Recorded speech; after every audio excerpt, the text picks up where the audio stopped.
હમણાં અમારે એક કાઠિયાવાડી છોકરો જીદે ચડ્યો કે બાપા મારે મોબાઈલ જ લેવો, મોબાઈલ જ. બાપા માને નહીં.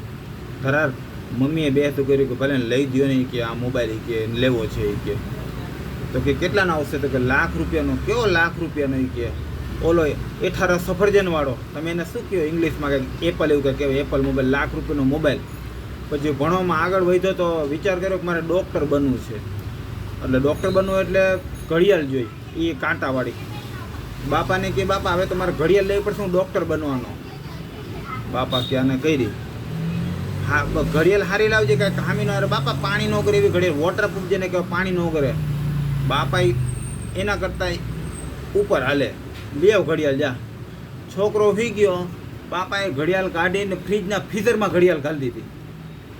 અને પાછું ઓલું ફ્રીઝરનું પાણી ગરી ગયું. પછી પાછી ઊંઘમાં છોકરાને પહેરાવી દીધી.